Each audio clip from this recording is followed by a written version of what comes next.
this episode, we tackle a word that is used casually and often incorrectly: anonymization. Many beginners hear anonymized and assume it means the data is safe, the privacy risk is gone, and there is nothing left to worry about. In privacy engineering, anonymization is not a magic label. It is a claim about what an attacker could realistically do with the data and with other data they might have. If you claim data is anonymous, but it can be linked back to individuals, you have created a false sense of safety that leads to oversharing and overretention. When we say anonymization that stands up to scrutiny, we mean methods that remain robust when someone asks hard questions. What exactly was removed? What could still be inferred? What other datasets could be joined? And what is the risk of re-identification? The goal here is to help you think like a careful engineer who assumes the data will be tested, challenged, and potentially attacked, not like a marketer who assumes the word anonymized ends the conversation. Before we continue, a quick note. This audio course is a companion to our course companion books. The first book is about the exam and provides detailed information on how to pass it best. The second book is a Kindle-only ebook that contains 1,000 flashcards that can be used on your mobile device or Kindle. Check them both out at cyber.author.me in the Bare Metal Study Guide series. A strong starting point is the difference between anonymization and simple masking. Masking is when you hide obvious identifiers such as names, email addresses, or account numbers. Masking can be useful, but it is usually not enough because many datasets contain indirect identifiers that can still point to a person when combined. For example, a zip code, a date of birth, and a gender may identify someone in a small population, and a unique pattern of app usage can identify someone even without any demographic fields. Anonymization, when used carefully, aims to reduce the chance that any record can be linked to a specific person, even by combining with other information. That means it is about the overall structure of the dataset, not only the obvious fields. Beginners should keep this mental guardrail. If you can still single out a person, link records across time, or infer sensitive facts reliably, you are probably not looking at truly anonymized data. Another key concept is the attacker model, which is a plain way of saying who might try to re-identify the data and what they might know. Scrutiny is hard because in real life you cannot assume the attacker is ignorant. Attackers can have public records, leaked datasets, social media, and sometimes insider knowledge. They can also buy data from brokers or scrape it from the web. When you design anonymization, you have to assume there are other datasets out there that overlap with yours in time, location, or population. This is why anonymization is often difficult for rich behavioral data like mobility traces, browsing histories, and detailed transaction logs. Even if you remove names, the uniqueness of the behavior can act like a fingerprint.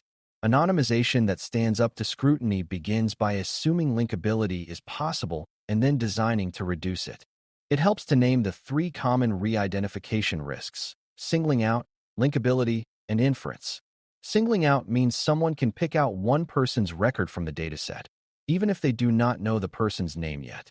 Linkability means someone can connect multiple records to the same person across time or across datasets. Inference means someone can learn a sensitive fact about a person from the data, even if they cannot directly identify them. A dataset can fail privacy even if identification is hard, because inference can still cause harm. For example, if a record reveals a medical condition, a religious practice, or a financial crisis, it can be damaging even without a name. Good anonymization tries to address all three risks, not just the most obvious one. Scrutiny tends to focus on linkability because that is where many anonymization claims collapse. One foundational anonymization technique is aggregation, which reduces detail by summarizing many individuals together. Instead of publishing individual-level records, you publish counts, averages, ranges, or other group-level statistics. Aggregation is powerful because it removes the ability to single out and makes linkability much harder. However, aggregation can still leak information if groups are too small or if queries are too flexible, because small groups can effectively reveal individuals. That is why a common rule is to avoid tiny group sizes and to suppress or combine categories when counts are low. Even without citing specific numbers, the principle is that groups must be large enough that no one person dominates the result. Aggregation is often the safest path when you can accept less detail, and it is one of the most defensible techniques because it is easy to explain. The dataset is about groups, not individuals. Another technique is generalization, which means making values less precise. Instead of an exact age, you store an age band. Instead of an exact location, you store a broader region.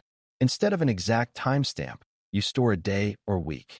Generalization reduces uniqueness, which reduces singling out and makes linkability harder. It also reduces sensitive inference because it removes fine-grained clues. Generalization is especially important for quasi-identifiers, which are fields that seem harmless alone but become identifying in combination. A big mistake is generalizing only one field while leaving others precise, because uniqueness can remain. Scrutiny will look for the weakest link, the field that still allows someone to pinpoint a person. Good generalization considers combinations of fields and reduces precision across the set until uniqueness drops. Suppression is a simpler technique where you remove high-risk fields entirely or remove high-risk records. If a field is not essential for the intended use, the safest approach is not to publish it. Similarly, if certain records are rare and highly identifying, removing them can reduce risk for the dataset as a whole. For example, if only a few people have a rare condition or live in a very small area, their records might be uniquely identifiable even after generalization. Suppression can be controversial because it reduces completeness, but privacy engineering treats completeness as a trade-off, not as a sacred goal. When someone challenges your anonymization, being able to explain why certain fields or records were suppressed is a sign of discipline. It shows you were willing to sacrifice some detail to prevent harm. A more structured way to think about anonymization is to aim for the idea of indistinguishability, meaning no record stands out strongly from many others.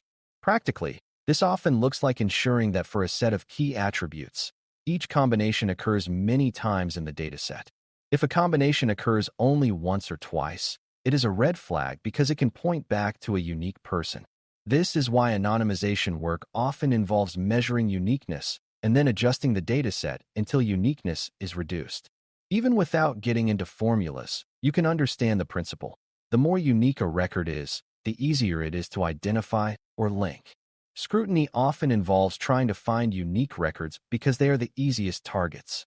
Designing to avoid uniqueness is one of the most defensible strategies because it directly addresses the way re-identification usually happens.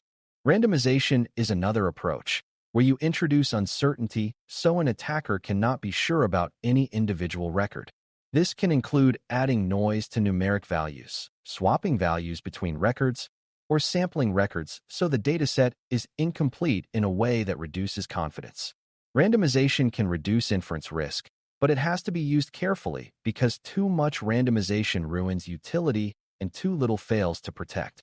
Scrutiny will ask whether the randomness meaningfully changes what can be learned about individuals and whether the method can be reversed or averaged out. Randomization is more defensible when it is systematic and designed with a clear privacy goal rather than as an afterthought. A common mistake is adding tiny noise to values and claiming it is anonymized, even though the values remain close enough to identify patterns. The goal is not cosmetic change. The goal is meaningful uncertainty. One of the most important practical lessons is that anonymization is not a one-time transformation you do and then forget. It needs ongoing review because the risk environment changes. New external datasets appear, new linkage methods are invented, and what was once hard to re-identify can become easier later. That is why anonymization claims should be paired with governance decisions like limiting who receives the data, limiting how long it is kept, and limiting whether it can be combined with other datasets. If you distribute an anonymized dataset widely and allow unrestricted joining, you increase the chance that someone will eventually re-identify it, even if your transformation was careful. A defensible strategy often uses layered controls, where anonymization reduces risk and governance reduces exposure. Scrutiny tends to be harsher when an organization claims anonymization and then behaves as if risk is zero. Another misconception to correct is that anonymization always means removing all risk. In practice, many systems aim for risk reduction rather than risk elimination, because elimination may require destroying so much detail that the data is no longer useful.